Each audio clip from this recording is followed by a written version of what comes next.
What's up, magic makers and party people? This is Destiny here on this magical Monday. And I wanted to dive in, right? As always, every Monday I come to you with a mindset video, and we can just like have this discussion and really like see what we're all thinking and feeling and check in. And I had this stark realization this weekend. July 4th was an interesting holiday for me. As a kid, I loved it because of the fireworks. I love fireworks. I love watching them go off, and they're amazing. And yet, over the recent, I don't know, couple of weeks to a month or so, also with that understanding of what it means to have American independence, but not necessarily everyone feeling that independence. And I was like torn. And I was reading through one of my friend's posts, and she was just like, F your fireworks, right? Like, fuck your fireworks. And like, for some reason, I felt deep-seated shame about liking fireworks. And I was like, where did that come from? Where is that coming from? And the easy answer would be like, oh, she did it, right? She made me feel that. But we know that's bullshit. We can call that right now, right? That's something that's in me that I got to pull out and discover.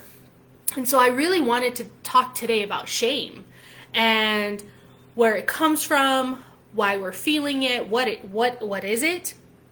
And so I want to be very clear that shame is a feeling that you are wrong, you are bad, you are inadequate in some way, undeserving in some way, just not good enough, right?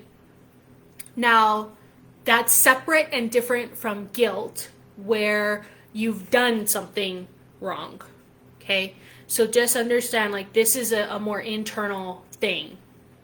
And somehow in our lives, and it's different for everybody, we were taught that when we feel like we are wrong or we are not good enough, then that equates to being stupid or dumb or silly or all of these other words to describe what we're feeling. And a lot of that happens when we're in schools.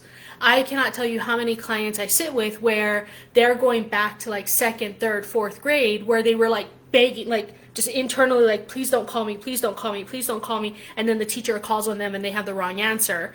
And that creates the class laughter. And then the person feels the shame, right? And so it's something that we pick up. I don't necessarily think that our parents tell us, oh, this is shame and this is what you should feel and what you shouldn't feel and all that. Like, I know I didn't get that talk.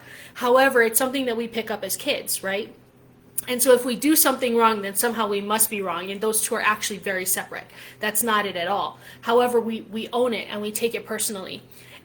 And the reason why I wanted to bring it up is because it is so tied and linked in with this need for control and this need for things to look a certain way. And when it doesn't, we utilize shame to attempt to make it look that way. And here's what I'm talking about. Do you wear a mask? You should be ashamed of yourself. Do you not wear a mask? You should be ashamed of yourself. Look at it. Look at social media. Look at what you've been putting out there. Look at what I've been putting out there. Look at what other people have been putting out there, right? And how they're utilizing shame to get people to do things. Except, here's my question for you. Did shame work for you? When you're learning something new, when you're exploring something, when you're trying something different, and then you got shamed, did it work? No, it doesn't. But that's what we're going to.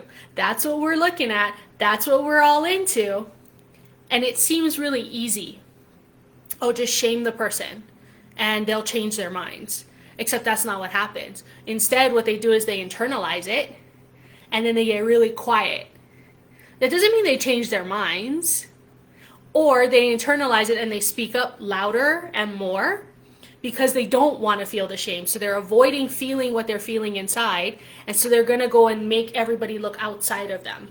Like, this has nothing to do with me, this is outside of me, but that's not true at all. It's all inside of us. And we don't like being shamed, but we're okay with shaming other people to get them to do what we want. That's fucking manipulative. That is a down and out manipulation. So take a look at that, right? Like, really, really look. If shame doesn't work, what does? So think back. Think back when you were a kid, when you were learning something new. There's a teacher, or there's a parent, or there's an aunt or an uncle or somebody who made learning that easier for you. They made it almost just like you could take these little chunks and these little bites from it so you could learn this really big thing, and they made it less overwhelming. They made it more fun, right? What did they do? What specifically did they do, and what did they utilize? Because I'm willing to bet it was not shame. Because I know any tutor I had, any teacher I had that used shame, I was like, F you, I'm out. And I was done, and I was like, I don't want to learn from them anymore. Like, that was just it, right? But yet that's what we're using now on other adults.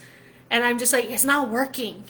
It's not working. And I know there's a underlying, well, if I give in and I don't let them feel their shame, then they might not feel anything at all and they might not change. Like, you don't know that.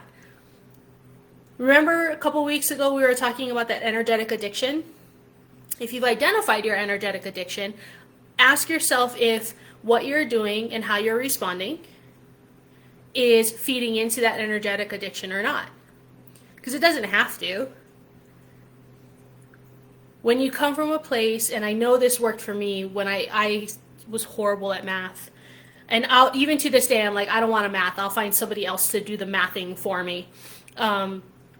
However, there was a teacher that sat there, and I think it was like pre-calculus or trig or something, and I was just like, my head hurt, I couldn't do it, crying in class, and the teacher just sat there. She's like, come and see me at lunch and we'll work on this together. And she broke it down, and she's like, so this is where I think it's disconnecting for you, and like really very like loving and compassionate and understanding, and sat there to listen to me and how I was thinking so that she could then come back and address the gaps, you could say, right?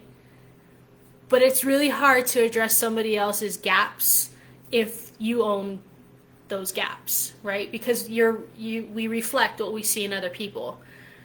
So if in someone else you're seeing like someone who's irritating or an asshole or a jackass or whatever it is, what's inside of you that needs to heal so you don't see that in them? And come back to that. Come back to your center and come back to just like, so you can come from a place of compassion. Right now there's a lot of shit going on, a lot. And it's very easy to get overwhelmed by all of it and feel anxious and feel like, oh my gosh, what can I do? Come back.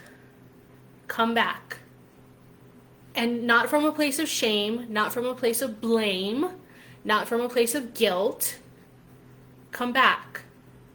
And approach the person with compassion, with understanding, and curiosity, right? Like just curiosity. I wonder why they think that way. I wonder why not. And not just covering this with like a whole big blanket statement of like, they're a jerk. They're not listening, they're this. They are listening, they're this. We're doing a lot of that. And it's not going to serve us. It really isn't. So check on what you're feeling ashamed about, what you want other people to feel ashamed about, and what you can do different. Because it's going to take a lot of us, an army of us, doing something different to bust through this shit that's going on. Because we keep doing the same thing over and over again, and it's not fucking working. So, which would you rather be, right? Like, check in with your energetic addictions, because if you'd rather be in the fight and the frustration and the overwhelm and the anger, okay, you don't got to change anything. But if you want something different, it's time to look in, right? All right, that was a big, heavy one. But I think I got my point across. All right, until next week. Peace.